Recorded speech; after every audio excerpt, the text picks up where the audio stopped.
Hello दोस्तों, organic कक्षा में एक बार फिर से आपका स्वागत है। जहां पर हम साइंस को बड़े ही इंटरैक्टिव तरीके से, बड़े ही कंसेप्चुअल क्लैरिटी के साथ साथ हर एक बात को समझते हैं। इसी सिलसिले में अब हम हमारे नए चैप्टर के साथ आए हैं जिसका नाम है केमिकल रिएक्शन एंड इक्वेशन। इस चैप्टर को पढ़ने से पहले जो सबसे इंपॉर्टेंट बात है वो ये है कि चैप्टर खत्म हो जाता है बट बच्चों को दो बेसिक बातें समझ में नहीं आती। एक, केमिकल फॉर्मूला लिखना, दूसरा रिएक्शन को बैलेंस करना। इन दोनों चीजों को आज हम इस तरह से मजबूत कर लेंगे कि आपको पूरे चैप्टर के अंदर कोई समस्या नहीं आएगी। तो सबसे पहले जो इंपॉर्टेंट चीज है वो है रिएक्शन को बैलेंस करना, और उससे भी पहले इंपॉर्टेंट चीज है कि हम क्या केमिकल फॉर्मूला लिख पा रहे हैं। क्या अगर लिखा है जिंक सल्फेट इसका मतलब क्या होता है, क्या अगर लिखा है सोडियम हाइड्रोक्साइड इसका मतलब क्या होता है, इनको साइन इन सिंबल में कैसे लिखते हैं, क्या ये बात की क्लैरिटी हमको है। अगर ये बात की क्लैरिटी होगी तभी हम ये chapter chemical reaction and equation समझ पाएंगे, क्योंकि पूरे चैप्टर के अंदर भर भर के रिएक्शंस है और सारी रिएक्शंस को करने के लिए ये इंपॉर्टेंट है कि आपको उनके बेसिक्स के बारे में क्लैरिटी हो। और बेसिक्स कहां से क्लियर होंगे? बेसिक्स क्लियर होंगे फॉर्मूला लिख के और केमिकल रिएक्शन करके। चलिए देर ना करते हुए हम केमिकल रिएक्शंस की तरफ बढ़ रहे हैं। कुछ क्वेश्चंस मैं कराऊंगा, आपको क्या करना है, आपको बस एक कॉपी पेन लेके बैठना है, कंसेप्ट को समझना है और एज इट इज अपने एग्जाम के अंदर लागू करना है। ठीक है, चलिए सबसे पहले हम आ जाते हैं केमिकल फॉर्मूला बनाना। ठीक है, अगर आपको ये स्लाइड एक बार दिख रही है तो ठीक, वरना मैंने इसको सेपरेट लगा रखी है इस स्लाइड के अंदर। सबसे पहले आप मुझे एक चीज बताइए, केमिकल फॉर्मूला लिखने के लिए जो सबसे इंपॉर्टेंट चीज होती है वो होती है वैलेंसी। अगर आपने क्लास 9th के अंदर टॉपिक वैलेंसी पढ़ रखा है तब तो it is well and good, but अगर आपने नहीं पढ़ रखा तब समस्या है। तो क्या करेंगे? तो अभी हम क्या करते हैं, वैलेंसी, मैं मान के चलूं कि कुछ लोगों ने वैलेंसी का कंसेप्ट नहीं समझ रखा, तो कुछ लोगों के लिए वैलेंसी पहले बता देता हूं। कैसे वैलेंसी को अप्लाई करना है फिर इसकी बात करेंगे हम। ठीक है, एक सेकंड के लिए मानो कि हम क्या करते हैं, 1 से 20 तक के जितने भी एलिमेंट है उनकी पहले वैलेंसी निकाल लेते हैं। तो सबसे पहले मैं यहां पर डिस्कस कर लेता हूं आपके साथ वैलेंसी का कंसेप्ट। और वैलेंसी का कंसेप्ट यह है कि अगर मैं 1 से 20 तक के एलिमेंट की बात करूं, 1 से 20 कौन कौन, मतलब हाइड्रोजन से लेके कहां तक, कैल्शियम तक की बात करूं, कौन कौन आ जाएंगे इसमें? Hydrogen, helium, lithium, beryllium, boron, carbon, nitrogen, oxygen, fluorine, neon, sodium, magnesium, aluminium, silicon, phosphorus, sulphur, chlorine, argon, potassium और कैल्शियम। इतने लोगों की हम वैलेंसी निकालना देख लेते हैं। किस कंसेप्ट से निकलेगी सर? 288 कंसेप्ट से निकलेगी। किस कंसेप्ट से निकलेगी? 288 कंसेप्ट से आप वैलेंसी निकाल सकते हो। ठीक है साहब, निकाल के देख लेते हैं। इसके बाद बाकी जो है उनके लिए क्या करना, कुछ एक रेलेवेंट, कुछ एक इंपॉर्टेंट लोग हैं जिनकी वैलेंसी हम देख लेंगे, समझ लेंगे। ठीक है भाई साहब, चलिए आ जाइए। फॉर एन एग्जाम्पल, अगर मेरे से कोई ने बोल दिया कि सोडियम, तो पहली बात तो सोडियम को आप लिखते हो Na से। ठीक है, सोडियम आता है 11 नंबर पर। अब आपको पीरियोडिक टेबल याद होनी चाहिए एटलीस्ट 30 तक। एटलीस्ट 30 तक अगर आपको पीरियोडिक टेबल याद है तब तो काम हो जाएगा। तो 30 तक आप क्या याद कर लो, पीरियोडिक टेबल, तो आप वैलेंसी निकाल पाओगे। सबसे पहले अगर मैं बोल दूं सोडियम के लिए मुझे वैलेंसी बताओ क्या होगी, तो सोडियम में कितने हैं, एटॉमिक नंबर सोडियम का कितना है? 11। 11 को अगर मैं भरूं तो कुछ इस तरह से भरूंगा, 2, 8, 10 हो गए और एक बचा क्या? 1 लास्ट वाले शेल में। अब सोडियम के लिए क्या आसान है, या तो ये इसको 7 भर ले इसमें या फिर 1 दे दे। तो या तो ये 7 भर ले और 1 दे दे, पर आसान क्या होगा? 1 देना आसान होगा रेदर देन 7 भरना। तो ये 1 दे देगा। जब भी कोई चीज देगा मतलब डोनेट करेगा तो आप हमेशा साइन क्या लगाओगे? प्लस। और कितने दे रहा है? 1 दे रहा है, तो साइन कितने हो जाएंगे? +1। तो इसकी वैलेंसी सोडियम की हमेशा क्या हो जाती है? +1। हमेशा आप ऐसे ही लिखते हो। समझ में आ गया आपको कंसेप्ट? फॉर एन एग्जाम्पल, अगर आपसे बोल दिया सोडियम के बाद कि आप हमें बताओ कि लिथियम क्या वैलेंसी बताओ, लिथियम की। ठीक, लिथियम आता है 3rd नंबर पे। लिथियम को लिखते हैं हम Li से। 3rd नंबर पे आता है, मतलब कैसे भराएगा? अंदर वाले शेल में भराएंगे 2 और बाहर वाले शेल में 1। अब अंदर वाले जो स्मॉलेस्ट शेल है इसके अंदर 2 ही आ सकते हैं मैक्सिमम, इसके बाहर वाले में 8 आ सकते हैं और इसके बाहर वाले में भी 8 आ सकते हैं। तो सभी चाहते हैं कि वो अपना 288 कंसेप्ट पूरा करें। ठीक है, या तो उनके आउटर मोस्ट शेल में 2 हो, या उनके आउटर मोस्ट शेल में 8 हो, या फिर आउटर मोस्ट शेल में 8 हो। इसको पूरा करने के लिए वो जो भी चीज ऐड करते हैं या माइनस करते हैं उसी से क्या डिसाइड हो जाती है? हमारी वैलेंसी। वेल एंड गुड, बहुत बढ़िया। अब समझो इस केस में, लिथियम के केस में, बाहर वाले शेल में कायदे से होने कितने थे? 8, पर है कितने हैं? 1। तो अभी क्या करेगा, या तो ये 7 ले ले या फिर 1 दे दे।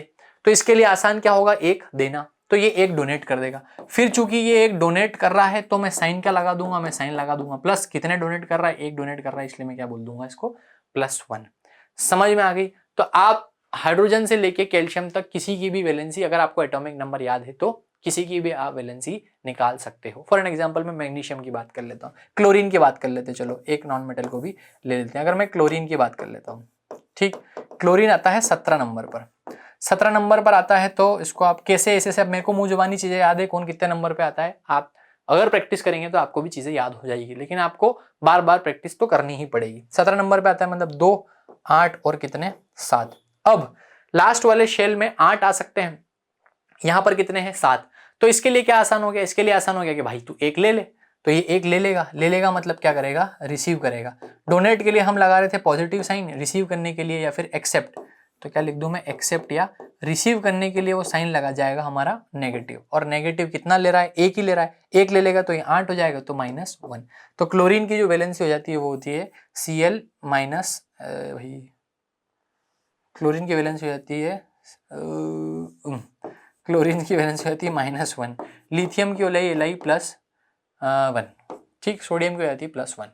समझ गए आप कैसे क्या निकालना है वैलेंसी, ठीक है। अब जो सबसे इंपॉर्टेंट चीज है वो आ जाती है ये चीज, ये तो आपकी बेसिक कुछ वैलेंसी हो गया, इसके अलावा कुछ अदर इंपॉर्टेंट मेटल्स एलिमेंट है जिनकी आपको वैलेंसी ध्यान होना चाहिए। जैसे फॉर एन एग्जांपल आपको लेड की ध्यान होना चाहिए। जनरली लेड कितनी शो करेगा, +2 शो करेगा, ठीक है, जनरली कह रहा हूं मैं, ठीक है, बहुत सारी डिफरेंट वैलेंसी शो करते हैं, ट्रांजिशन एलिमेंट अलग अलग, हम अभी उसकी बात नहीं कर रहे हैं।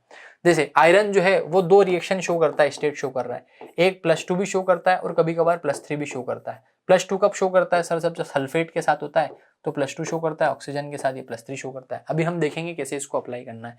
एक कॉपर की आप ध्यान रख लो, कॉपर जो है वो +2 शो करता है। एक सिल्वर की आप ध्यान रख लो, सिल्वर जो है वो +1 शो करता है। सिल्वर क्या शो करता है, +1। तो ये कुछ रेलेवेंट है। जिंक की आप याद रख लो, एक जिंक की आप याद रख लो, एक जिंक शो करता है +2, ठीक है। एल्यूमिनियम की आप एक याद रख लो, एल्यूमिनियम शो करता है +3।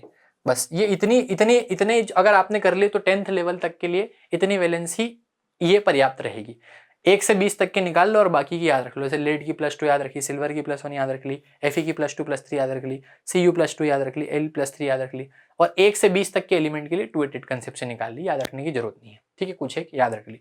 बाकी जैसे जैसे आप क्वेश्चन करोगे तो आपको समझ में आएगा कि अलग अलग, जैसे यहाँ पे भी इस टेबल के अंदर लिखा है, मैं आपको आगे बताता हूँ, ठीक है। चलिए आगे बढ़ते हैं। अब आपको 9th क्लास की ये टेबल बहुत रिलेवेंट है, 9th क्लास की ये टेबल बहुत रिलेवेंट है। अगर ये टेबल आपको नहीं याद है तो रिलेवेंट आपको बैलेंसिंग करने में बहुत दिक्कत आएगी। तो अगर आपने 9th में पाप किए हैं तो वो पाप का घड़ा आपका भर चुका है और अब आपको पाप का घड़ा खाली करना पड़ेगा, पढ़ाई करनी पड़ेगी, ठीक है। क्योंकि 9th में पाप किए हैं तो फिर ये समझ में नहीं आएगा। ये 9th में टेबल थी, पढ़ने के लिए थी, पर हमने पढ़ाई नहीं करी है, ठीक है। अगर करी है तो वेल एंड गुड, अगर नहीं करी है तो समस्या है। तो देखो भाई साहब क्या समस्या है, आपको याद होना चाहिए कि अमोनियम को आप NH4+ बोलते हो, आपको याद होना चाहिए कि हाइड्रोक्साइड को आप OH- बोलते हो, आपको याद होना चाहिए कि नाइट्रेट को आप NO3- बोलते हो, आपको याद होना चाहिए कि कार्बोनेट को आप CO3- बोलते हो, आपको याद होना चाहिए सल्फेट को आप SO4- बोलते हो, सल्फाइड को आप SO3- बोलते हो, आपको याद होना चाहिए कि फोस्फेट को आप PO4- बोलते हो। समझ में आया। हाइड्रो क्लोरीन, ब्रोमीन, आयोडीन, ये सब Cl-1 Br-1, ये सब आपको ध्यान होना चाहिए। ये वाला पार्ट तो very very very very very important है। ये वाला पार्ट जब तक आपको याद नहीं होगा तब तक आपकी बैलेंसिंग मुश्किल से ही होगी। इधर मैंने मेन बता दिया, सोडियम का हो जाएगा, पोटेशियम का हो जाएगा, सिल्वर का हो जाएगा, कॉपर का हो जाएगा। अब कॉपर कभी कभार +1 भी शो कर रहा है, कॉपर यहाँ पर +2 भी शो कर रहा है, बट जनरली आपके लेवल कॉपर क्या शो करता है, +2 ही शो करता है। तो आपको ये अगर कंफ्यूजन दे तो +2 भी याद रख लो। मैग्नीशियम का निकाल सकते हो, 1 से 20 में आता है, कैल्शियम का निकाल सकते हो, जिंक का मैंने बता दिया। देखो आयरन +2 भी शो कर रहा है और आयरन +3 भी शो कर रहा है, लेकिन वो अलग अलग सिनेरियो है। नंबर ऑफ रिएक्शन जब आप प्रैक्टिस करोगे तो आपको समझ में आएगा कहाँ +2 शो कर रहा है, कहाँ +3 शो करना है। छोटी छोटी बातें जो याद रखने वाली है वो याद हो, बट ये तो ध्यान हो। जैसे कोई बोल दे कि अमोनियम क्या तो NH4+, जैसे कोई बोल दे कि हाइड्रोक्साइड क्या तो OH-, जैसे कोई बोल दे नाइट्रेट क्या तो NO3-, ठीक है। जैसे कोई बोल दे पोटेशियम क्या तो K+। तो ये कैसे आएगा, नंबर ऑफ टाइम जब आप इस टेबल को देखोगे तब आएगा। अब हम देख लेते हैं कैसे आपको लिखना है कोई केमिकल फॉर्मूला, ठीक है। केमिकल फॉर्मूला लिखने के लिए आप 2 सिनेरियो समझो। पहले टाइप का क्वेश्चन समझो क्या आ सकता है, आपको बोल सकते हैं कि भाई साहब लिखो सोडियम क्लोराइड, क्या लिखो, सोडियम क्लोराइड। समझे दोस्त, क्या लिखो, सोडियम क्लोराइड। तो आप सोडियम का साइन जानते हैं, सोडियम का साइन होता है Na+, क्लोरीन का साइन होता है Cl माइनस। ठीक है, अब जब भी सेम चार्ज रहे तो आपको कुछ भी मल्टीप्लाई नहीं करना है, यहाँ पे भी +1 है, यहाँ पे भी -1 है, जब भी पावर सेम रहे तो आपको डायरेक्ट लिख देना है NaCl। ये क्या होता है? Sodium chloride. क्लियर हुई बात? ठीक है, दूसरे टाइप का क्वेश्चन आपको पूछा जा सकता है, सोडियम हाइड्रोक्साइड का फॉर्मूला लिखो। सोडियम हाइड्रोक्साइड का फॉर्मूला लिखो, क्या होगा? तो वही मैंने बताया, सोडियम के लिए साइन क्या हो जाएगा? प्लस, हाइड्रोक्साइड के लिए क्या हो जाएगा? हाइड्रोक्साइड को लिखते हैं OH माइनस। तो अब ये हाइड्रोक्साइड कहाँ से आया? ये हाइड्रोक्साइड यहाँ से आया, OH माइनस। ठीक है, सोडियम कहाँ से आया? सोडियम यहाँ देख रखा है, हाँ ये दे रखा सोडियम का +1। ठीक है, ये है प्लस। अब चूंकि चार्ज सेम है दोनों पास, तो आप काट दोगे +1, प्लस और माइनस काट दोगे और क्या लिख दोगे? NaOH। ये हो गया सोडियम हाइड्रोक्साइड का फॉर्मूला। ठीक बात। तीसरी और इंपॉर्टेंट चीज आपको ऐसा आ सकता है कि जिंक सल्फेट का लिखो भाई। इसका लिखना है जिंक सल्फेट का। हाउ भाई?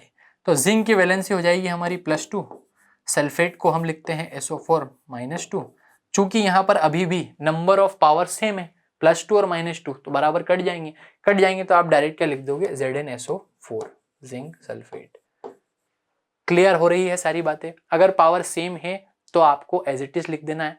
अच्छा मास्टर, पावर डिफरेंट हुई तो क्या करेंगे भाई बताओ जल्दी। तो मैं बताता हूँ क्या करना है। फॉर एन एग्जाम्पल, अभी एक आप मान लो आपको लिखना है हाइड्रोजन सल्फेट, H2SO4 आपको लिखना है। क्या लिखना है? Hydrogen sulphate. तो आपको बोला गया है लिखो भाई हाइड्रोजन सल्फेट। ठीक, हाइड्रोजन की वैलेंसी होती है +1, सल्फेट की होती है SO4 -2। जब भी वैलेंसी डिफर कर जाए तो जो इसकी पावर है उसका मल्टीप्लाई इसके पीछे कर देना, जो इसकी पावर है उसका मल्टीप्लाई इसके पीछे कर देना। तो अब आप क्या लिखोगे? इसकी पावर को यहाँ मल्टीप्लाई करूंगा तो मैं लिख सकता हूँ H2 और SO4, और पावर मल्टीप्लाई 1 करूंगा तो कुछ लिखने की जरूरत नहीं है, तो एज इट इज H2SO4। ये हो जाएगा हाइड्रोजन सल्फेट। ठीक है, इसको ही आप सल्फ्यूरिक एसिड भी कहते हैं। समझ में आया? जैसे अगर आपसे कोई बोल दे पोटेशियम सल्फेट क्या होता है, पोटेशियम सल्फेट आपसे पूछ ले, क्या पूछ ले? पोटेशियम सल्फेट आपसे पूछ ले कोई। पोटेशियम सल्फेट के लिए आप क्या करेंगे? पोटेशियम सल्फेट के लिए आप लिखेंगे पोटेशियम की वैलेंसी K+, सल्फेट के लिए लिखते हैं आप SO4 -2। इसको आप इधर मल्टीप्लाई कर देंगे, क्योंकि इसकी तो पावर 1 है, अब पावर डिफरेंट हो गई तो इसकी पावर इसके पीछे, इसकी पावर इसके पीछे, तो ये हो जाएगा पोटेशियम K2SO4। ये हो गया पोटेशियम सल्फेट। ठीक है दोस्तों, ये है बेसिक सिंपल सा केमिकल फॉर्मूला लिखने का तरीका। क्या क्या बेस है याद रखना। इंपॉर्टेंट क्या है? एक तो वैलेंसी निकालना आपको आना चाहिए, दूसरा टेबल याद होना चाहिए क्लास 9th की, और जो 9th में है वो भी सुन ले। अगर 9th क्लास में ये टेबल नहीं पढ़ी है तो 10th क्लास का पहला चैप्टर ही आपसे नहीं बनेगा, पूरा चैप्टर नहीं बनेगा। लास्ट तक बच्चों का चैप्टर कमजोर रह जाता है। जो मुझसे पढ़ते हैं, जिनको मैं पढ़ाता हूँ ऑफलाइन में, वो बच्चों का भी पूरा की पूरा चैप्टर खत्म हो जाता है। क्यों? क्योंकि लास्ट तक आलसी करते हैं, लास्ट तक ये चैप्टर पढ़ने की कोशिश ही नहीं करते हैं। समझ में आया? ये टेबल याद करने की कोशिश नहीं करते हैं। 1 से 20 तक की वैलेंसी तो निकाल लोगे, 1 से ऊपर के जितने भी लोग हैं उनके लिए मैंने आपको मामला बता ही दिया। ठीक है, तो मेरा अनुमान है कि अब आप लिख दोगे। जैसे फॉर एन एग्जांपल यहाँ पे हम लिखते हैं, यहाँ पे हम पेन चेंज कर लेते हैं। पहले तो हम यहाँ पर लिख देते हैं, आपसे कोई बोले कि ये बताओ भाई साहब मैग्नीशियम क्लोराइड का फॉर्मूला, ब्लैक ठीक रहेगा, ब्लैक नहीं, येलो दिखेगा नहीं, पिंक ब्लू ठीक रहेगा। ठीक, चल जा। मैग्नीशियम क्लोराइड को आप कैसे लिखोगे? ठीक, तो मैग्नीशियम की वैलेंसी होती है हमको पता है +2, क्लोराइड की होती है Cl -1। अब इसका इसके पीछे जाता है और इसका इसके पीछे आता है, तो इसका चूंकि 1 है तो कुछ नहीं लिखेंगे Mg, और Cl कितने हो जाएंगे? Cl हो जाएंगे 2। समझ में आ गया दोस्त? Magnesium chloride. ऐसे आप अलग अलग चीजों को कॉम्बिनेशन बनाओ और अपने हिसाब से लिखते चलो, हो जाएगा दोस्त, बिल्कुल हो जाएगा, कोई दिक्कत वाली बात नहीं ही है। आयरन की अगर मैं 1 सेकंड के लिए बात करूं तो FeSO4 बनता है, क्योंकि आयरन +2 शो करता है SO4 के साथ, SO4 भी -2 शो करता है, ये हो जाएंगे FeSO4। ये उसको हम बोलते हैं फेरस सल्फेट। लेकिन जब हम ऑक्सीजन की बात करें तो आयरन शो करने लग जाता है +3, ऑक्सीजन शो करता है -2, तब बन जाता है फेरिक ऑक्साइड Fe2O3। ठीक है, ये चेंज आ जाता है। अब यहाँ पर एक बार आयरन ने +2 शो करी है +3 शो करिए। ये कैसे होगा सर? ये समय के साथ होगा, जैसे जैसे आप प्रैक्टिस करोगे और इसके कुछ कॉन्सेप्ट्स हैं, जब हम आगे बड़ी क्लासेस में पूछेंगे तो हमको समझ में आएगा कि कॉन्सेप्ट्स क्या हैं, कैसे हैं, इनको कैसे इन पे काम करना है, और हमारा काम हो जाएगा बिल्कुल मस्त तरीके से तैनात। ठीक है, तो पहला कॉन्सेप्ट अपना क्लियर हुआ कि कैसे कोई केमिकल फॉर्मूला लिखना है। ठीक है, प्रैक्टिस करिएगा, जो उठाए चाहे बनता हो नहीं बनता हो कंपाउंड, हमको तो फॉर्मूला लिखना सीखना है ना। कुछ मत करो, मैग्नीशियम का कभी आयोडीन के साथ बना दो, याद रखना प्लस माइनस वाले का ही बनाना, प्लस प्लस का मत बना देना। मैग्नीशियम का कैल्शियम के साथ मत बना देना, क्योंकि प्लस प्लस वाला नहीं बनेगा कंपाउंड। ठीक है, अगर आप बेसिक से बात नहीं समझ रहे हो इसलिए मुझे इसे समझाना पड़ रहा है। जो बच्चा समझता है इस बात को तो ठीक, पर चूंकि हर तरह का व्यक्ति होता है तो हमें हर तरह के व्यक्ति के हिसाब से सोचना है। ठीक है दोस्त, किसी का भी किसी से बना दो, प्लस और माइनस वाले का किसी को पकड़ो, किसी के साथ बना दो, वो बाद में समझेंगे कि ये कंपाउंड असल में एग्जिस्ट करता है नहीं करता है, वो भी सवाल नहीं। अभी सवाल क्या है, अभी हमें बस बना के देखना है क्या हम ऐड कर पा रहे हैं, मल्टीप्लाई कर पा रहे हैं। दो ही कंसेप्ट है, सेम पावर होगी तो एज इट इज लिख देंगे, अगर पावर डिफर करेगी तो दूसरे वाले पावर पहले वाले के बैक में आ जाएगी और पहले वाले की पावर दूसरे वाले के बैक में आ जाएगी। वैलेंसी याद, टेबल याद। चलो, केमिकल फॉर्मूला का कंसेप्ट खत्म हो गया। आ जाते हैं हम हमारे नेक्स्ट पार्ट पे जिसका नाम है balancing of a chemical reaction. कोई केमिकल रिएक्शन को आप कैसे बैलेंस करोगे, उसके लिए हमें क्या क्या करना है। ठीक है, ये सबसे कोर पार्ट है, और ये मान के चलो 10th बोर्ड के अंदर 2 क्वेश्चन बैलेंसिंग से आ सकते हैं। 2-3 नंबर का ये 3 मार्क्स का, ये 3 मार्क्स से 4 मार्क्स का ये मामला है। ठीक है, और पूरा चैप्टर डिपेंडेंट है इस पे, डिपेंडेंट ऑन इट। ठीक है, जो केमिकल रिएक्शन इक्वेशन है पूरा चैप्टर ही इस पे डिपेंडेंट है। ठीक है, अगर ये नहीं आता तो बहुत मुश्किल हो जाएगा रिएक्शंस पढ़ना, बहुत मुश्किल हो जाएगा उनकी रिलेवेंसी समझना, बहुत मुश्किल हो जाएगा क्यों कोई किसी से मिल रहा है, क्यों कोई किसी से दूर हो रहा है, किससे FeSO4 बना है, H2SO4 बना है, क्या हो रहा है आपको समझ ही नहीं पड़ेगी। ठीक है, अगर ये आता है तो फिर बहुत बढ़िया, लेकिन अगर ये नहीं आता तो फिर आपके साथ दिक्कत हो सकती है। ठीक है दोस्त, चलिए आगे बढ़ते हैं और समझते हैं मामला बैलेंसिंग ऑफ केमिकल रिएक्शन का। सबसे पहले अगर आपको कोई भी रिएक्शन दी है तो उसको आपको कैसे डिनोट करना है, आप ये बात समझ लिए। मैं आपको समझाता हूं कैसे डिनोट करना है। जैसे reading a chemical equation, reading formula, ये सबसे इंपॉर्टेंट चीज है कि आप क्या फॉर्मूला को रीड कर पा रहे हो। कैसे रीड करना है मास्टर, बहुत इजी तरीके से रीड करना है। कहीं लिखा है मान लो AB2, तो आपको बताना है इसमें A कितने हैं, A है मास्टर इसमें 1, B है मास्टर इसमें 2। मतलब अगर जिसके पीछे लिखा है कोई नंबर तो वही उसकी वैल्यू मानी जाएगी। अगर यहाँ नंबर पीछे B के लिखा है तो वैल्यू B की कितनी मानी जाएगी, 2। अगर कोई नंबर पीछे लिखा होता है, याद रखना मेरी बात, और जो मैं बोल रहा हूँ इस बात को कहीं किसी गोले में बना के लिख लेना, ताकि बादल बना के, जैसे क्या होता था, हम जब भी हमारा मास्टर हमें पढ़ाते थे तो हम उसको एक ऐसे बादल बना के लिख लेते थे कि हिंदी में अपनी भाषा में मास्टर ने यहाँ क्या बात बोली है, तो आप ऐसे बादल बनाते चलो और आपका सारा काम होता चलेगा। समझ गए? तो ये बादल में बहुत बढ़िया, बहुत बढ़िया, घिसावट हो गई बहुत अच्छी खासी। ठीक, तो AB2 मतलब जो भी नंबर अगर किसी भी एलिमेंट के पीछे लगा है, मतलब वो सिर्फ जिसके पीछे लगा है उसी की वैल्यू बताएगा, हो जाएगा। अगर मान लो यहाँ पर लिखा है A2B3, अब बताओ A कितने और B कितने, तो चूंकि A के पीछे 2 लगा है तो A कितने हो जाएंगे 2 और B कितने हो जाएंगे 3। समझ में ये बात? ठीक है, अगर इसके आगे कुछ नहीं लिखा, अगर मान लो लिखा है AB, कुछ नहीं लिखा मतलब आगे कितना लिखा है 1 लिखा है, क्या याद रखोगे, कुछ नहीं लिखा मतलब आगे कितना लिखा है 1।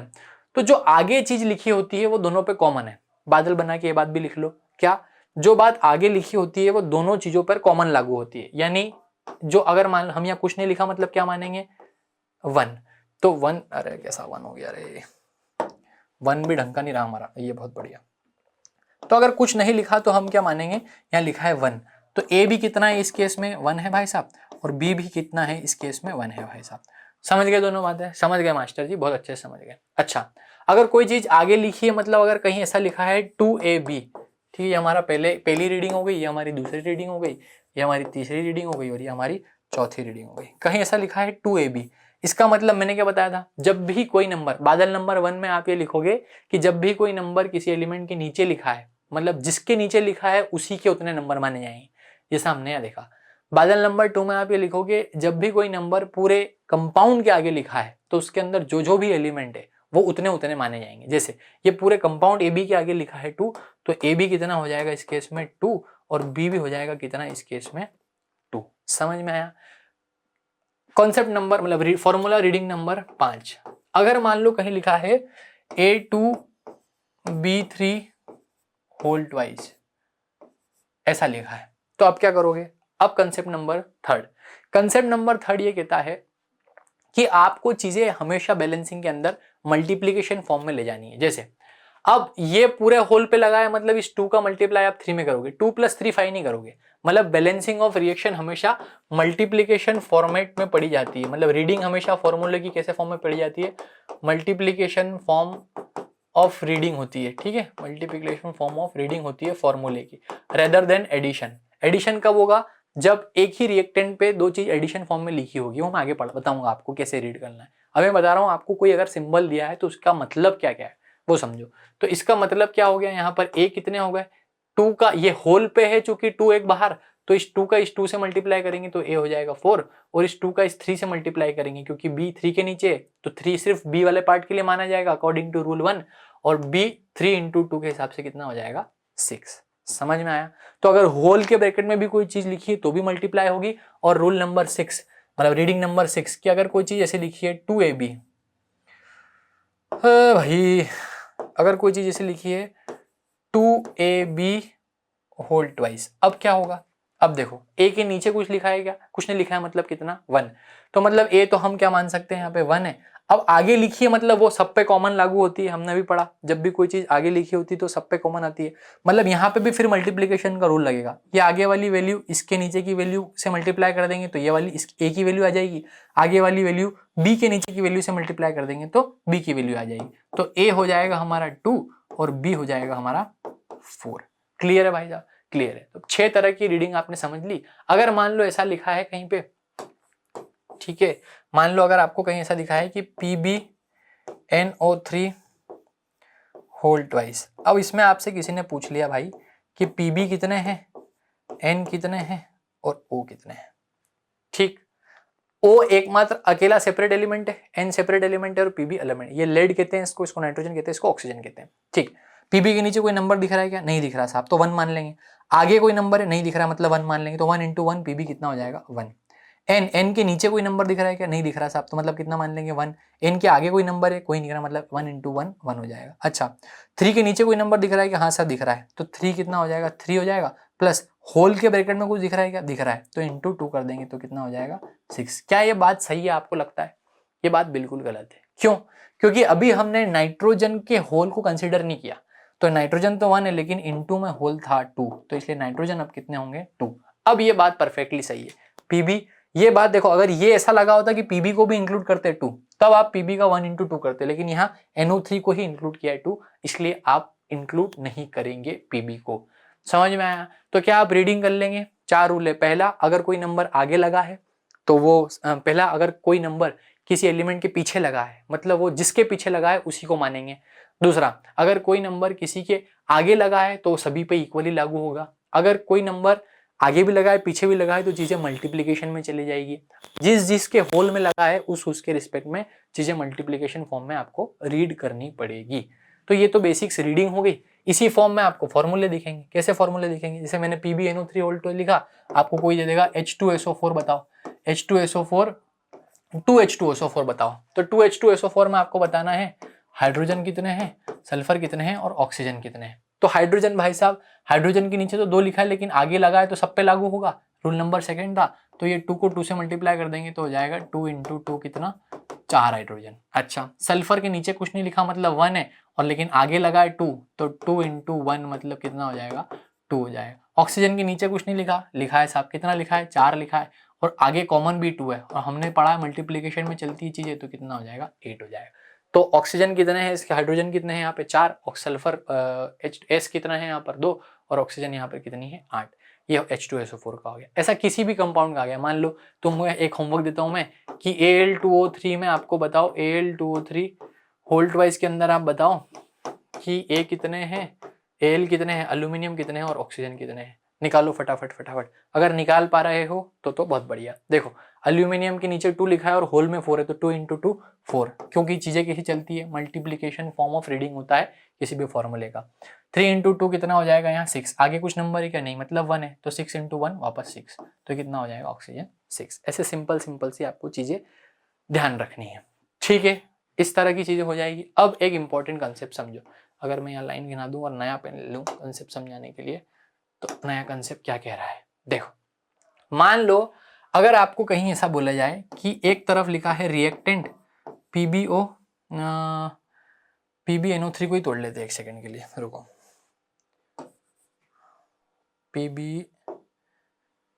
PbNO3 होल ट्वाइस को तोड़ा, ये रिएक्शन आपके सिलेबस के अंदर है, PbO plus NO2 plus O2। अब आपसे सेपरेट, पहले तो आप हर एक कंपाउंड का सेपरेट निकालोगे। जैसे यहाँ पर Pb कितना है 1 दिख रहा है, क्योंकि इसके नीचे नहीं है, आगे है, मतलब 1 इंटू 1 1। नाइट्रोजन यहाँ कितना दिख रहा है, N के नीचे कुछ भी नहीं है, मतलब 1 है, 1 इंटू होल में 2 है, तो 1 इंटू 2, नाइट्रोजन हो गए 2। ऑक्सीजन के नीचे कितने दिख रहा है आपको 3, होल में कुछ नहीं, तो 3 इंटू 2 कितना हो गए 6 हो गए, समझ गए, तो ये 6 हो गए, ये नाइट्रोजन 2 हो गए और Pb हो गए। अच्छा, तो इधर तो Pb हो गए, एक सेकंड के लिए मान लेते हैं 2, सॉरी हाँ 1 हो गया इधर Pb, ओ भाई 2 कहाँ हो गए, 1 हो गया Pb, ठीक है, नाइट्रोजन हमारे हो गए पावर के 2 और ऑक्सीजन हो गए हमारे 6। अब इधर गिन लो, इधर Pb कितने हैं, देखो Pb इधर हो रहे हैं 1, ऑक्सीजन कितने हो रहे हैं 2 और 2 4 और 1 5, यहाँ पे ऑक्सीजन एक ही है, इसके आगे कुछ नहीं पीछे कुछ नहीं, 1 इंटू 1 1। यहाँ पे देखो इधर आगे कुछ नहीं है, मतलब 1, इधर 2 पीछे है, मतलब 1 इंटू 2, इधर 2 ऑक्सीजन हो गए, इधर कितने हो गए 2 ऑक्सीजन, इधर कितने हो गए 1, मतलब ऑक्सीजन कितने हैं 1 प्लस 2 प्लस 2, इधर 2 और 2 2 4 और 1 5, तो इस साइड एरो के इस साइड ऑक्सीजन हो रहे हैं कितने 5। मतलब आप ऑक्सीजन को, अभी बैलेंस करना नहीं सिखा रहा हूं, अभी वैसे सिखा रहा हूं रीडिंग कैसे करते हैं। तो रीडिंग कैसे करेंगे कि आप प्रोडक्ट साइड पे जितने भी ऑक्सीजन अलग अलग कंपाउंड के अंदर हैं, रूल नंबर 5, प्रोडक्ट के साइड पे जितने भी ऑक्सीजन अलग अलग फॉर्म में हैं उनके बीच का साइन क्या लगा है, बीच के साइन लगा है पॉजिटिव, तो आप क्या कर दोगे पॉजिटिव ऐड, उतने ऑक्सीजन ऐड करते चलोगे। जैसे यहाँ मल्टीप्लाई किया आपने 2 इंटू 1 2 ये हो गए, 2 इंटू आगे इसके कुछ भी नहीं है तो 1 2 वापस ये हो गए, तो 2 और 2, और यहाँ 1 है इसके आगे भी 1 है, तो 1 इंटू 1 1, तो 1 प्लस 2 प्लस 2, चूंकि सारे ही ऑक्सीजन के बीच में क्या लगा है प्लस। तो आप ये बताओगे कि इस साइड ऑक्सीजन 5 है लेकिन इस साइड ऑक्सीजन कितने हो रहे हैं 6। अब इसको हमको बैलेंस करना है, कैसे करना है ये हम आगे सीखेंगे। समझ में आ गया कैसे रीड करते हैं और कैसे ऐड करते हैं, समझ में आ गया, बिल्कुल क्लियर है, कोई दिक्कत तो नहीं, ठीक है। मैं ये उम्मीद करके चल रहा हूं कि आपको ये बात क्रिस्टल क्लियर हो चुकी होगी, कोई समस्या नहीं आनी चाहिए इसमें। रीडिंग क्या आप कर लोगे, सबसे इंपॉर्टेंट रीडिंग ही है, फॉर्मूला को रीड कैसे करना और रिएक्शन में चीजें ऐड कैसे करना, किस चीज को बैलेंस कर रहे हैं तो समझे, इस ऑक्सीजन को बैलेंस कर रहे हैं, ये सब मिलके 5 हो रहे हैं 6 हो रहे हैं, तो लेफ्ट हैंड साइड और राइट हैंड साइड पे बैलेंसिंग की जाती है। ठीक, चलो आगे बढ़ते हैं, अपन नेक्स्ट स्लाइड के लिए चलते हैं और एक बात समझते हैं। एक इंपॉर्टेंट चीज ये समझते हैं कि इस पे मैं लिख दे रहा हूं कि Y2 बैलेंस क्यों कर रहे हैं, Y2 बैलेंस या नीड ऑफ बैलेंसिंग क्या है।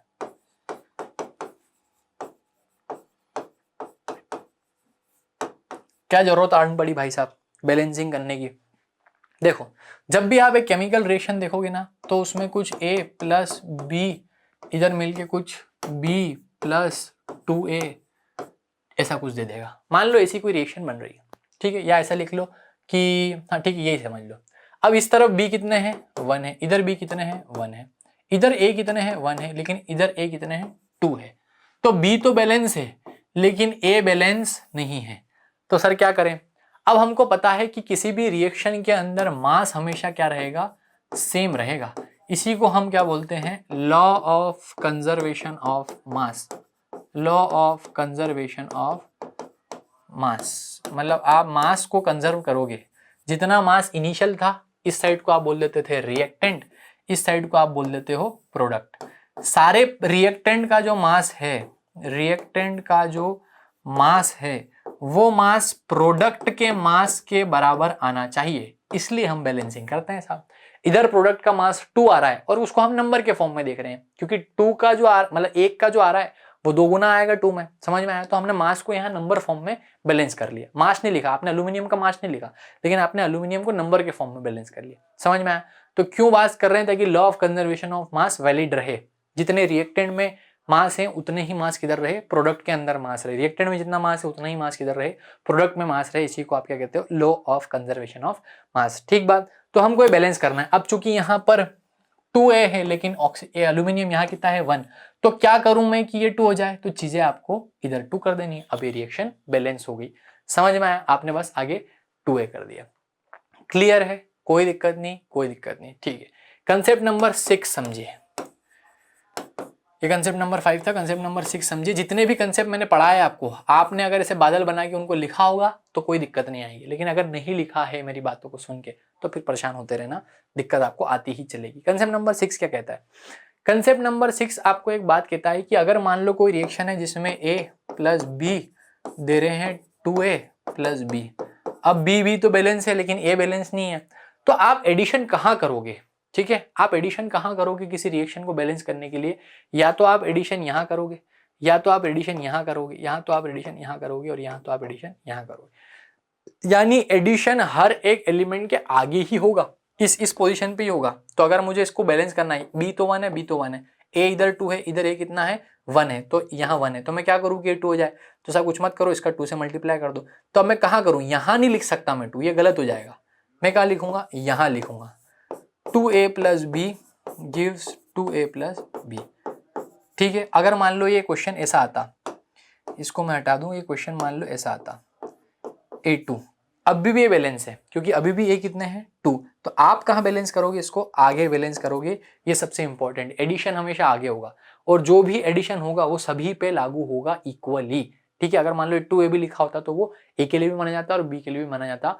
ये बात मैं आपको बता चुका हूँ। क्या ये बातें क्लियर है? एकदम परफेक्टली मस्त मौला तरीके से, बहुत बढ़िया।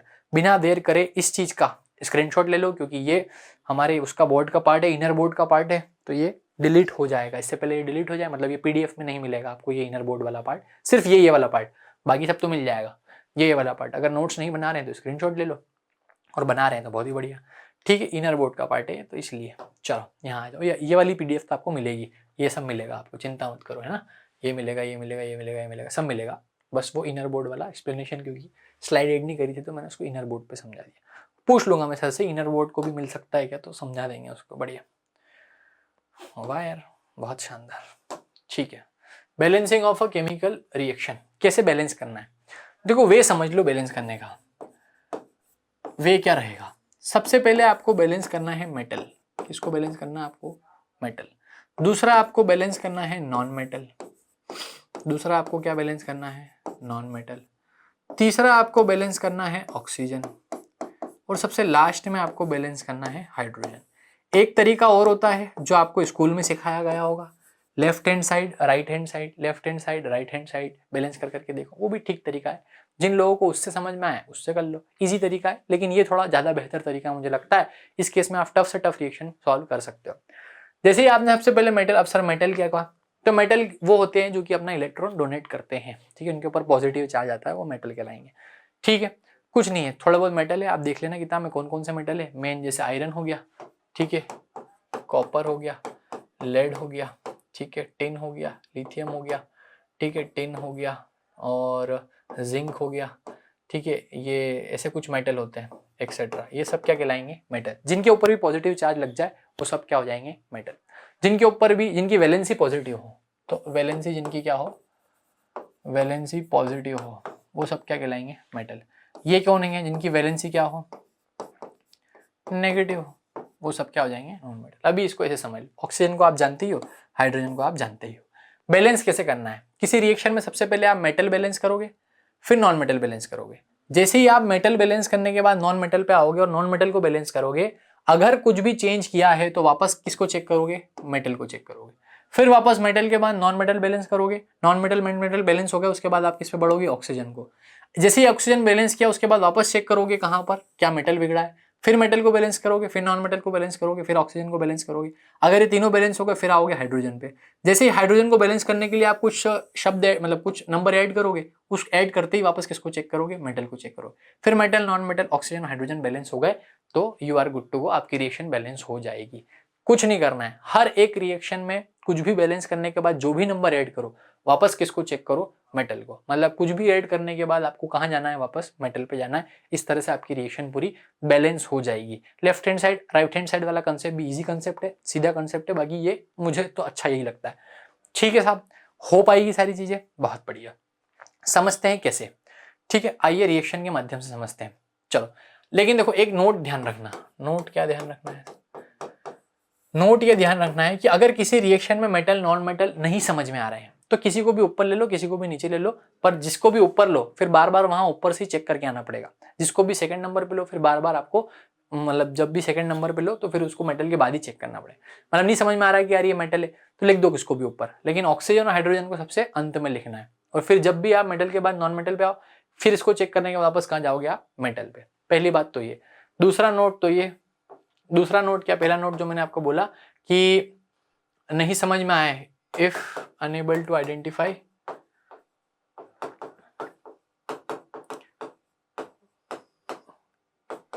Keep anything on place of metal but keep oxygen and hydrogen in last, और हाइड्रोजन सबसे कहाँ रहेगा, लास्ट। दूसरी चीज मैंने बोली, अगर किसी रिएक्शन के अंदर मेटल और नॉन मेटल ही नहीं है, समझ में आया, अगर किसी रिएक्शन के अंदर मेटल और नॉन मेटल नहीं है, या तो मेटल नहीं है या नॉन मेटल और मेटल दोनों नहीं है, तो आप क्या करो, डायरेक्ट ऑक्सीजन को बैलेंस कर लो, डायरेक्ट हाइड्रोजन बैलेंस करो। If absence of any component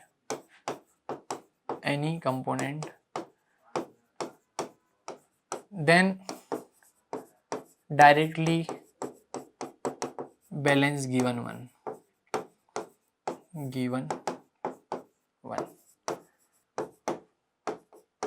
ठीक है, समझ में आ गया। डायरेक्टली क्या करोगे आप, जो दिया हुआ है उसको बैलेंस कर लोगे। मान लो मेटल नहीं है, मैं कई बार ऐसा हो सकता है कि मेटल मिल जाएगा, नॉन मेटल नहीं मिलेगा, तो आप मेटल के बाद सीधे ऑक्सीजन कर लोगे, फिर हाइड्रोजन कर लोगे। कई बार ऐसा होगा कि मेटल नहीं होगा, नॉन मेटल मिल जाएगा, तो नॉन मेटल कर लोगे, फिर ऑक्सीजन कर लोगे, हाइड्रोजन कर लोगे। इस तरह से आपको क्लियर करना है। एक एग्जाम्पल मैं करके दिखाता हूँ। जैसे H2 + O2 क्या है, H2O दे रहा है।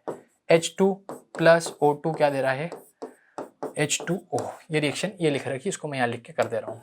ठीक, आप भी मेरे साथ साथ प्रयास करो। सबसे पहले किसको बैलेंस करेंगे, मेटल है क्या, नहीं है, नॉन मेटल है क्या, नहीं है, तो किसको लगा लेंगे, सीधे ऑक्सीजन पे आ जाएंगे। ऑक्सीजन इधर कितने हैं, 2 हैं सर, इधर ऑक्सीजन कितने हैं, 1 है।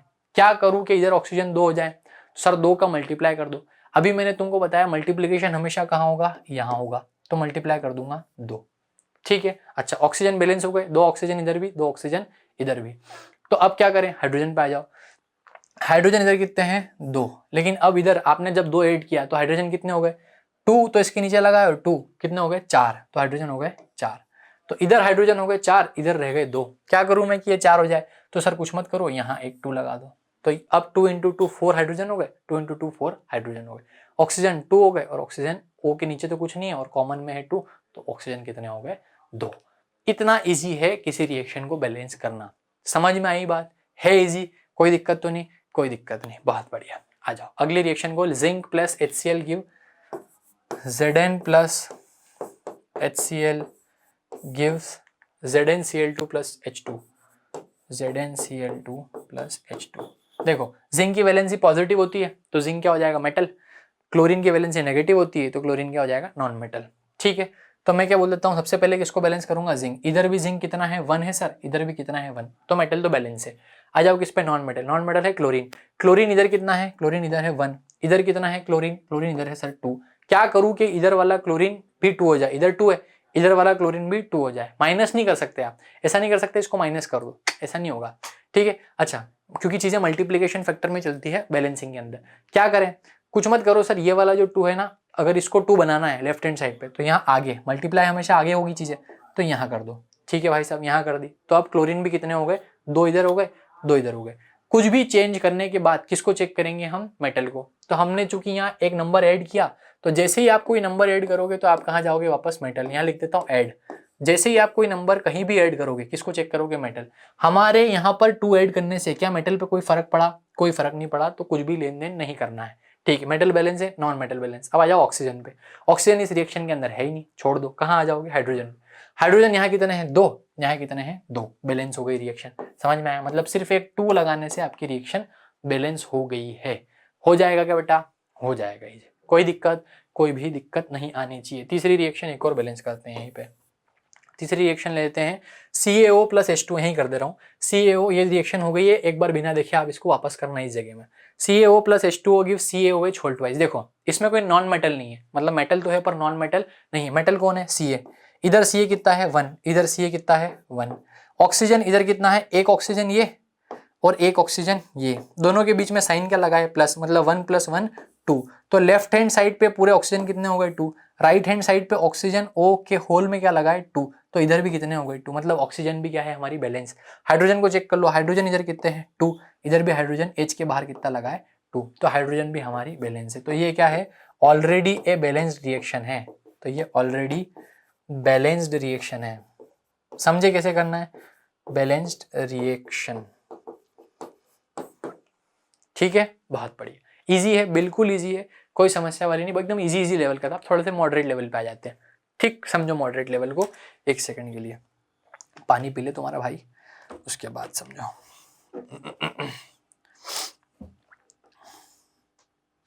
मॉडरेट लेवल की अब रिएक्शन हम समझने जा रहे हैं। क्या होती है मॉडरेट रिएक्शन? देखो Fe प्लस H2O क्या दे रहा है? Fe3O4 plus H2। इसको आपको बैलेंस करना है। सबसे पहले इसके अंदर Fe कितने दिख रहे हैं? तो मास्टर Fe तो दिख रहे हैं। Fe क्या एक मेटल है? हाँ सर मेटल है। उसके बाद कोई नॉन मेटल है क्या? इसमें कोई नॉन मेटल नहीं है। इस रिएक्शन में मेटल है, ऑक्सीजन और हाइड्रोजन। हमारा ऑर्डर क्या रहेगा?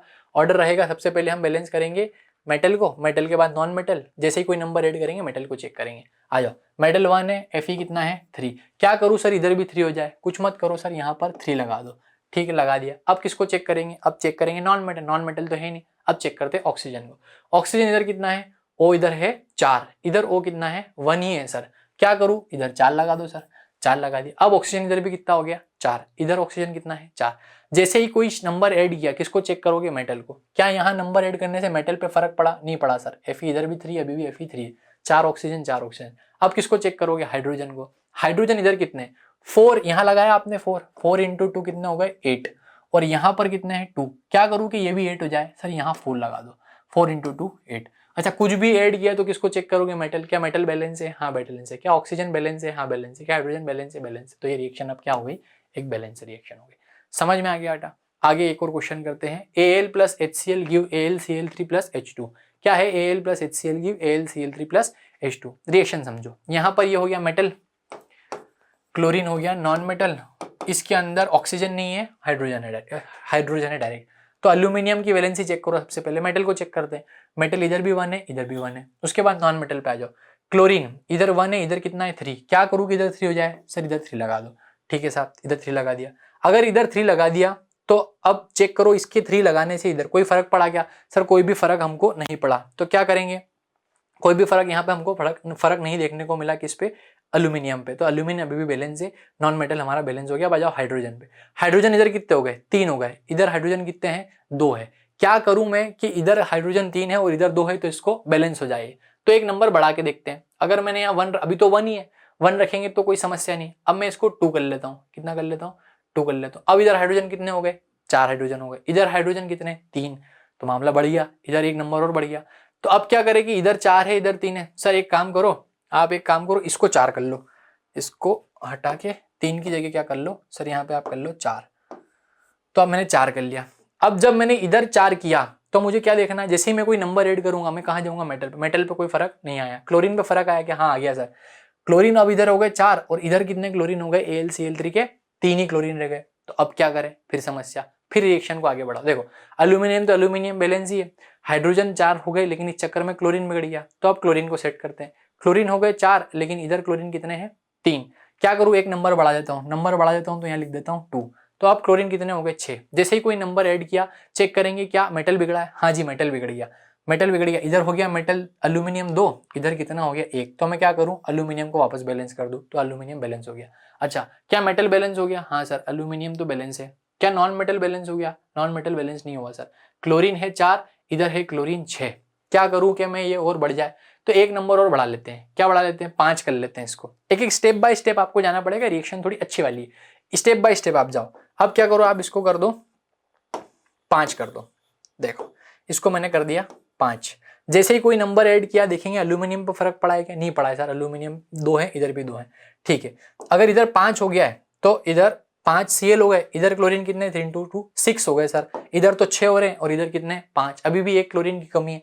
क्या करूं सर, इसको 5 नहीं करके सर आप 6 कर दो, तो मैं इसको 6 कर दिया। अब क्लोरीन इधर कितने हो गए 6, जैसे ही कोई नंबर ऐड किया किसको चेक करेंगे, मेटल, मेटल पे कोई फर्क पड़ा नहीं पड़ा। क्लोरीन कितने हो गए 6, क्लोरीन इधर 3 × 2 6, एल्यूमिनियम कितने हो गए 2, एल्यूमिनियम 2, एल्यूमिनियम क्लोरीन। अब हाइड्रोजन को चेक कर लेते, हाइड्रोजन इधर कितने हो गए 6, लेकिन इधर कितने हैं सर 4 ही है। क्या करे कि ये 6 हो जाए, तो कुछ मत करो, ये इरेजर लो, इस 2 की जगह क्या लगा दो 3 लगा दो, तो 3 × 2 कितना हो गया 6 हो गया।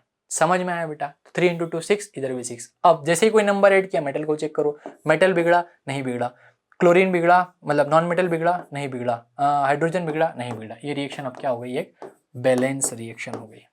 ठीक है, तरीका समझ में आया। जैसे ही कोई चेंज करोगे आप कहाँ चेक करोगे, वापस अभी चेक करोगे कि क्या मेटल नॉन मेटल में कोई फर्क आया, अगर आया है तो ठीक, अगर नहीं आया तो फिर अगर नहीं आया तो ठीक, अगर आया है तो आप वापस एक नंबर बढ़ाओगे। अगर मान लो इधर कम पड़ रहा है इधर ज्यादा पड़ रहा है, तो आप एक एक वैल्यू बढ़ाते चलो, जैसे मैंने बढ़ाते चली थी, और जैसे ही कोई नंबर ऐड करो वापस किसको चेक करो, मेटल को चेक करो। ठीक है बेटा, हो जाएगा। पहले इधर सेटिस्फाई कर लो, फिर एक बार ये सेटिस्फाई हो जाए फिर मेटल को चेक करो, फिर नंबर चेंज करो, फिर मेटल को चेक करो। ये प्रोसेस आपको कंटिन्यू करनी है।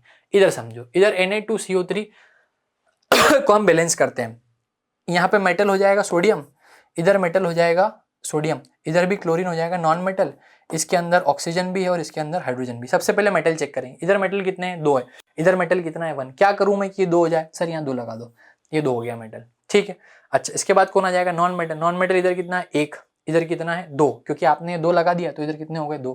क्या करूँ कि ये भी 2 हो जाए, सर यहाँ 2 लगा दो, 2 लगा दिया साहब। अगर यहाँ 2 लगा दिया तो क्लोरीन तो, जैसे ही कोई नंबर ऐड करते हैं किसको चेक करते हैं, मेटल को। मेटल अभी भी 2 है, अभी भी 2 है, क्लोरीन अभी भी 2 है, अभी भी 2 है। नेक्स्ट पे कौन, जब दोनों चीजें बैलेंस हो गई तो नेक्स्ट पे चलो, नेक्स्ट कौन है, ऑक्सीजन। ऑक्सीजन इधर है 2 और एक कितना है 3, इधर ऑक्सीजन कितना दिख रहा है आपको 3, O के नीचे 3 है, इधर 2 + 1 1 3, तो ऑक्सीजन भी बैलेंस है। हाइड्रोजन को चेक करो, हाइड्रोजन है इधर 2 और इधर भी कितना है 2, तो ये रिएक्शन अब क्या हो गई, एक बैलेंस रिएक्शन हो गई। समझ में आया, समझ में आया बेटा, ये इजी तरीका है। ALH ये वाली रिएक्शन थोड़ी अच्छी रिएक्शन थी, गुड रिएक्शन। तो इसको आप क्या करोगे, मॉडरेट लेवल तो नहीं, इस तरह की रिएक्शन आपके बोर्ड में पूछी जाएगी। ठीक है, आस्क्ड इन 10th बोर्ड, ये लेवल आपके इसमें पूछा जाता है, level asked in 10th board. ये लेवल की रिएक्शन आपको बैलेंस करनी आनी चाहिए। एक एक लेवल आप बढ़ाते चलो, देखते चलो, नंबर बढ़ाते चलो, जैसे कोई नंबर ऐड करे पहले मेटल को बैलेंस करो फिर नॉन मेटल को। देखते हैं आप कुछ और अगली रिएक्शंस जो आपके काम के लिए है। ठीक है, चलिए, PbNO3 whole twice gives PbO + NO2 + O2। तरीका क्या रहेगा, सेम तरीका रहेगा। Pb कितने हैं साहब, इधर 1 Pb है, इधर भी Pb कितने हैं, Pb मतलब लेड, तो इधर भी लेड 1 है, इधर भी लेड 1 है। क्या रिएक्शन बैलेंस है, बैलेंस तो नहीं है लेकिन मेटल बैलेंस है, हाँ मेटल बैलेंस है। आ जाओ नॉन मेटल पे, नॉन मेटल इधर कितने हैं N 2 है, इधर नॉन मेटल 1 ही है। क्या करूं कि इधर नॉन मेटल 2 हो जाए, तो इधर कर देता हूं सर 2।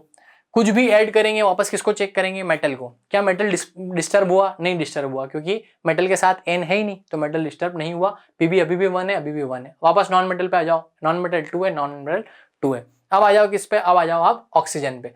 ऑक्सीजन इधर कितने हैं 3 2 6, इधर ऑक्सीजन कितने हैं 2 2 2 और 2, ये 2 हो गए 4 और ये 2 हो गए 6, 6 और 1 हो गए 7। तो PbO NO2 और O2 में इधर ऑक्सीजन हो गए 2 2 4, 4 + 2 6, 6 + 1 7, इधर हो रहे हैं 6। क्या करूं कि इधर बढ़ जाए, सर कुछ मत करो, इधर कोई एक नंबर बढ़ा दो। कितना बढ़ा दूं, बढ़ा तो यही सकता हूं, बढ़ा के मैं लिख देता हूं 2। जैसे ही कोई चेंज करेंगे किसको चेक करेंगे, क्या मेटल बिगड़ा, हाँ सर बिगड़ गया मेटल। मेटल इधर हो गया 2 लेकिन इधर कितना रह गया 1। क्या करूं कि इधर भी 2 हो जाए, सर इधर 2 लगा दो, तो इधर 2 लगा दिया। ठीक है, अरे पाप हो गया, पाप हो गया, पाप हो गया, कहाँ गया भाई पेन। ठीक है, Pb ऐसा था, ये PbO था। ठीक है, तो इधर भी Pb कितना हो गया 2, इधर भी कितना Pb हो गया 2। नाइट्रोजन को चेक करो, नाइट्रोजन इधर हो गया 2, 2 और 2 से मल्टीप्लाई 4, इधर नाइट्रोजन हो गया कितना 2। क्या करूं कि इधर नाइट्रोजन जो है वो 4 हो जाए, सर 4 करने के लिए इधर कुछ मत करो, इधर आप 4 करने के लिए इसको 4 कर दो। अरे भगवान, इसको आप क्या कर दो 4 कर दो। जैसे ही कुछ चीज ऐड करेंगे किसको चेक करेंगे, मेटल को। क्या मेटल बिगड़ा, नहीं, मेटल तो 2 ही है, 2 ही है, इधर भी 2 ही है, 2 ही है। नॉन मेटल को देखो, नॉन मेटल कितना है इधर 2, इधर नॉन मेटल कितना है, नॉन मेटल है इधर सर 2 और 2 4, और इधर नॉन मेटल कितना है 4, नॉन मेटल भी सही है। ऑक्सीजन को चेक करो, ऑक्सीजन कितना है 3 इंटू 2 6, इधर है 2 और इधर 4, 4 इंटू 2 8, 8 और 2 10, 10 और 2 12 ऑक्सीजन हो रहा है इधर। तो इधर ऑक्सीजन कितना हो रहा है 12 और इधर हो रहा है, ठीक है बैलेंस है क्या रिएक्शन, 3 2 जा 6 6 और 2 12, 2 4 8, 8 और 2 12, ऑक्सीजन भी बैलेंस हो गई, 2 ऑक्सीजन इधर, 4 2 8, 8 और 2 12, इधर भी 3 इंटू 2 6, 6 इंटू 2 12, तो ऑक्सीजन भी बैलेंस हो गई। इस तरह से आपको रिएक्शंस बैलेंस करनी है।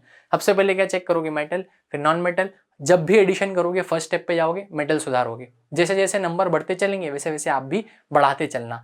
एक कंडीशन ऐसी आएगी जब रिएक्शन बैलेंस होने लगेगी, आप बस स्टेप फॉलो करते चलना, मेटल फिर नॉन मेटल, जैसे ही कुछ ऐड किया वापस मेटल, फिर नॉन मेटल, जैसे ही कुछ ऐड किया फिर नॉन मेटल, फिर ऑक्सीजन, फिर हाइड्रोजन।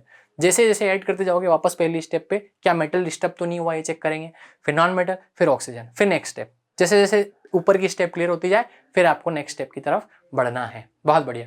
अगली रिएक्शन है zinc plus H2SO4 give ZnSO4 plus hydrogen. आपको क्वेश्चन आ सकता है क्या ये रिएक्शन बैलेंस है, देखो इधर जिंक कितना है 1 है, इधर जिंक कितना है 1 है, बहुत बढ़िया। इधर हाइड्रोजन कितना है, नॉन मेटल देख लो, नॉन मेटल सल्फर 1 है, सल्फर इधर भी 1 है। इधर ऑक्सीजन कितना है, ऑक्सीजन इधर है 4, इधर ऑक्सीजन कितना है 4। ये रिएक्शन एक बैलेंस्ड रिएक्शन है, ठीक है, एकदम इजी सी रिएक्शन है। इस तरह की रिएक्शन आपकी एग्जाम में आती है तो क्लास 10 के लेवल पे ये लेवल आएगा, क्लास 10th लेवल, ठीक है। इस तरह की रिएक्शन आपको बैलेंस करनी आएगी, ज्यादा माथा पच्ची वाली नहीं है। जब हम ब्रीफली इस चैप्टर को और अच्छे से देखेंगे, जब हम फुल टाइम में पढ़ेंगे तो हम बहुत सारी कठिन कठिन रिएक्शंस भी करेंगे, बट अभी के लिए आपके लिए इतने लेवल तक की रिएक्शंस करना आसान है। इसी कॉन्सेप्ट से आप हर तरह की रिएक्शन को सॉल्व कर सकते हो। कोशिश करना कोई भी रिएक्शन उठाइएगा उसको सॉल्व करने की कोशिश कीजिएगा, ठीक है। ये रिएक्शन बहुत ईजी सी है, वेरी इजी रिएक्शन है। क्या करना रहेगा इसमें, कुछ नहीं करना रहेगा। यहाँ पर Na कितने हैं 2, इधर Na कितने हैं 7 1। क्या करूँ, सबसे पहले सोडियम ही मेटल है, क्या करूँ, अब यहाँ देखो बेरियम भी मेटल है, सोडियम भी मेटल है, तो पहले किसी भी एक मेटल को ले लो। मैं सोडियम को ले लेता हूँ, सोडियम इधर कितने हैं 2, इधर कितने हैं 1, क्या करूँ इधर 2 हो जाए सर, इधर 2 लगा दो। अच्छा, इसके बाद किसको देखेंगे, दूसरे मेटल को, बेरियम इधर भी 1 है, बेरियम इधर भी 1 है। अब देखो नॉन मेटल को, सल्फर इधर भी 1 है, सल्फर इधर भी 1 है। अब देखो ऑक्सीजन को, ऑक्सीजन इधर भी 4 है, ऑक्सीजन इधर भी 4 है। अब देखो इसके अलावा कोई बचा नहीं, कोई नहीं बचा। क्लोरीन को देखो, क्लोरीन इधर भी 2 है, बैलेंस हो गई रिएक्शन। मतलब एक 2 लगाने पर ही रिएक्शन क्या हो गई, बैलेंस रिएक्शन हो गई है, ठीक है, बहुत बढ़िया। इस तरह से आपको सारी रिएक्शन बैलेंस करते चलना है। इजी सा कंसेप्ट है, इजी सी कहानी है। हर तरह की बैलेंस, लगभग 6 रिएक्शन मैंने आपको बैलेंस करके बताई, ठीक है, जिसमें से ये इंपॉर्टेंट है, ये एक इंपॉर्टेंट रिएक्शन है, इस पर मैं मार्क कर दे रहा हूँ। ये एक इंपॉर्टेंट रिएक्शन है, ये एक इंपॉर्टेंट रिएक्शन है, ये एक इंपॉर्टेंट रिएक्शन है, ये भी एक इंपॉर्टेंट रिएक्शन है, और यहाँ पर ये हमारी एक इंपॉर्टेंट रिएक्शन है। कौन सी, ये भी हमारी एक इस लेवल की रिएक्शन, जहाँ जहाँ मैंने स्टार मार्क किया है, ये रिएक्शन आपको सीधे पेपर में इसी लेवल की आपको रिएक्शन देखने को मिलेगी। मेरा अनुमान है कि केमिकल रिएक्शन इक्वेशन में बैलेंसिंग कैसे की जाती है, इस बात को आपको क्लैरिटी पूरी रूप से आ गई होगी, कोई समस्या नहीं होगी। नंबर बढ़ाते चलना, चेंज करते चलना, ठीक है। चलिए अगले हिस्से में हम केमिकल रिएक्शन एंड इक्वेशन को पूरा डीपली समझेंगे, उसके सारे पार्ट्स को समझेंगे। तब तक के लिए जय हिंद, जय भारत, मस्त रहिए, आनंद में रहिए और मजे करते रहिए। अगर कोई डाउट आते चले तो पूछिएगा, कोई रिएक्शन जो बैलेंस ना हो वो कमेंट बॉक्स में डाल दीजिएगा, ठीक है दोस्तों। जल्दी मिलते हैं नए लेक्चर के साथ, तब तक के लिए जय हिंद, जय भारत, ध्यान रखिए, गुड बाय।